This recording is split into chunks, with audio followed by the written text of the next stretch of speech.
I've said for quite a while now that the new axis of evil is Russia, China, Iran, and North Korea. And it looks as if they're adding Iran to their unit there as a part of that axis. What we know is this: China needed to have that overland route from Beijing to Tehran. They only got it going through Afghanistan. They also want the rare earth minerals that are there in Afghanistan, the lithium mines, things of that nature, which the U.S. has put on a map for them. Now they know where they're located and where to extract those components that are so necessary for semiconductor chips, microprocessors, lithium-ion batteries, etc. Right. And we know that Tehran is always looking for a partner that is going to be there to help them export terrorism. They like using their proxies to create chaos in the world. So we should have expected this. We should have known that this is the type thing that the Taliban would do. You've just shown the picture of the Taliban with the Chinese Communist Party leadership that was made about a month ago in Beijing. It's just really shocking, these visuals 20 years after 9/11, to see this is the bookend that we got after September 11th, 2001.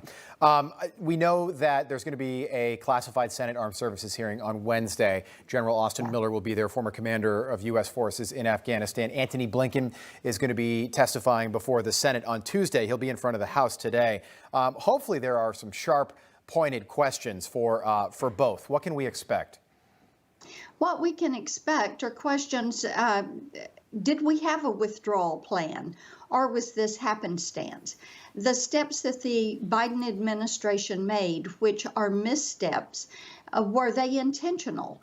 Were they seeking to elevate China? Had they made a deal on the front end? Was the Taliban creating an exit strategy for us because we did not have an exit strategy? Did they intend to turn over Bagram Airfield and all of the equipment there? Was that a part of their plan if they had one?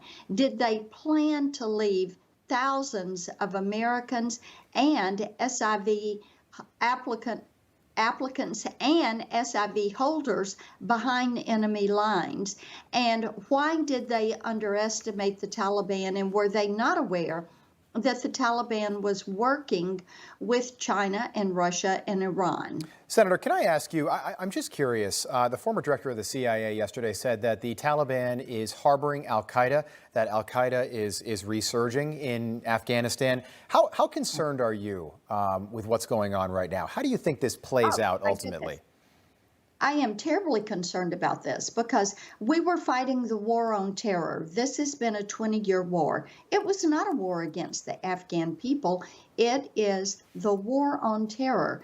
It was so named because it was an ideology, people with an ideology that we were fighting, not a country. Right. And now what has Joe Biden and his administration done? They've now given them a nation state where they can have all terrorists, whether it's Hezbollah, Hamas, whether it is the Taliban, Al-Qaeda, ISIS, they can come there and they can plot the evil that they want to carry out against us and our allies. It's a very scary thought. Yeah. I'm very concerned. Business-like and professional. That's the messaging from the administration. We'll see what they have to say. Yeah, it's a joke.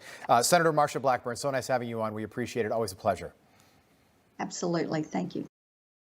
Hey, I'm Rob Finnerty. Thanks for watching. If you enjoyed this video, please join the conversation in the comments below. Don't forget to subscribe, too.